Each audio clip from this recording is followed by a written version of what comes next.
Good morning sa inyong mga kaibigan. Dito ngayon tayo sa Calcara, sa Santa Barbara. Sa likod ko ang tinatawag na Friary of Santa Barbara. And on my right side is the schedule for buses going to Baleta. I will try to explore on my own Baleta, and my target is to celebrate Mass on the Filipino Mass, during the Filipino Mass. Meron daw mga Pilipino na pare galing Roma, they come here every Sunday to celebrate Mass with them. The bus will come at around 9:05 at napakalamig, malamig. Kaya the old technique of layering, yan ang ginagawa ko. So first things, when you are here at this time, when you come to Malta, layering of clothes is very important. Alright, see you again on the next video. Ito si Edo. Here comes the bus at number 3. Okay, finish time. This is the map of Baleta.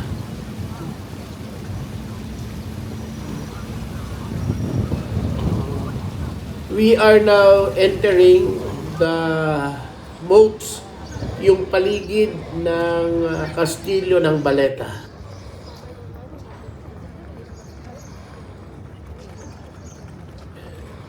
Ito naman ang pinapasok na natin, yung government offices. Nasa loob na tayo ng Baleta.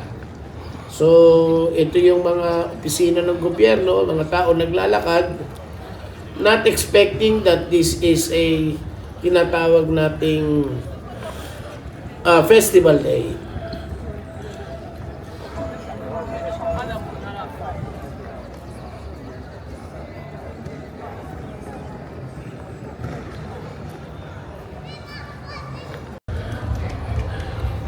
Now we are in the corner going to Santa Barbara. Ang kikitid ng kalsada pero very futuristic. Ano futuristic tuloy? May istorya sa kanila.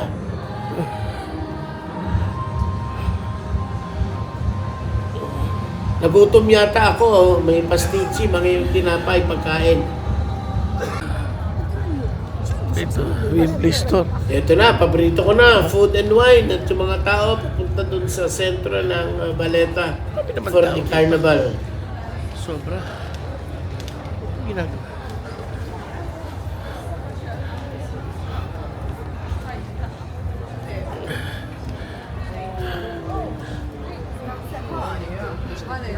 Yan, Starbucks.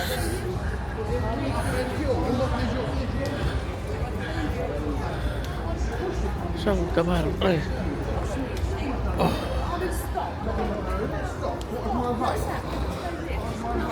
Uy.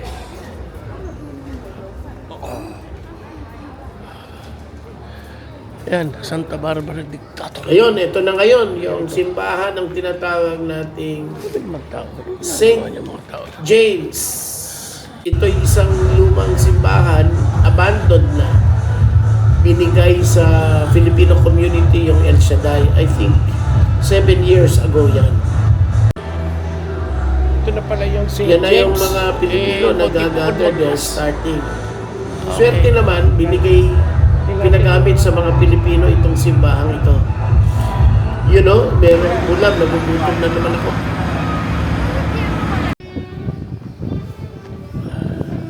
Dito, nawawala ako. Inahamang ko yung baraka, mali pala, nasa likod ko. Talagang pagka bumabiyahe, mamalasin, di ba? It's okay. Taas dito, ang lamig pa.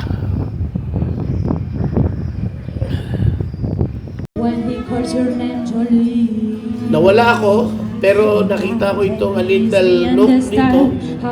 They're playing saxophone and guitar. Tumugtuwa naman ako. Yan, bababa ako dyan mamaya. Yes! Jolene, Jolene, Jolene, I'm begging you. Please don't take my name.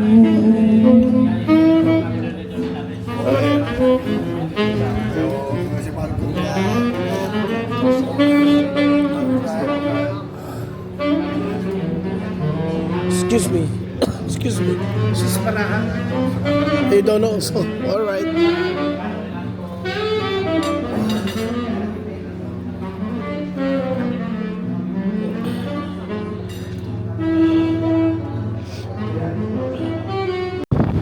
Ito naman yung tinatawag na baraka.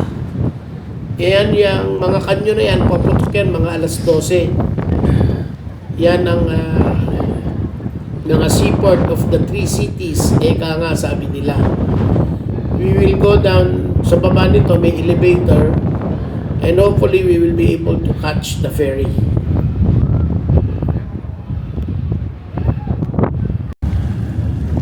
Yun, nakasakay tayo ng ferry. Mura lang naman, parang 1 euro. I'm trying to go to Virgo, that's another place. Yan, okay. Ganda, di ba? And I will just show you the scenery around the place habang bumabiyahe kami. Yan, mga kastilyo, napakaraming kastilyo.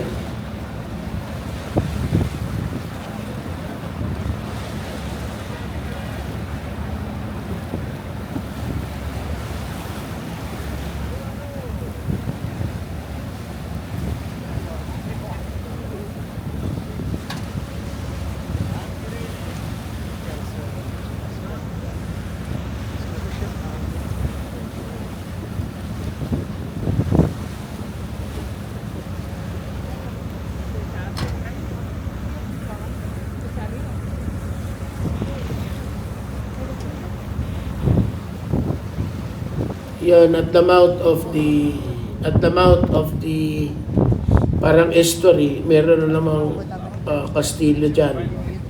Okay?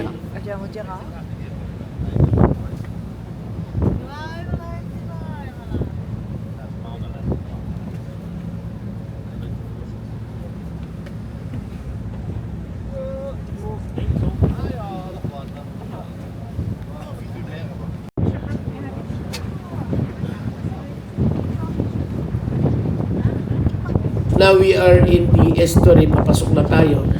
And hopefully we'll go down to Virgo and take a ride pauwi. Yan. 1 euro lang yan.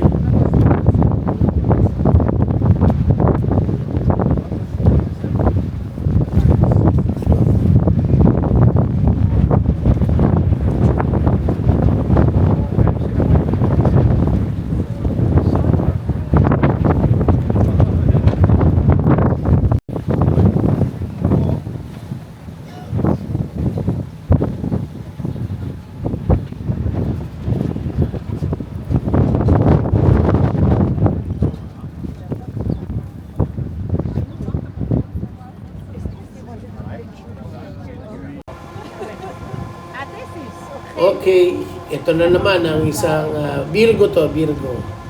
A city close. Malapit na ang babaan natin. Papunta na tayo sa Virgo and then we will try to take a ride.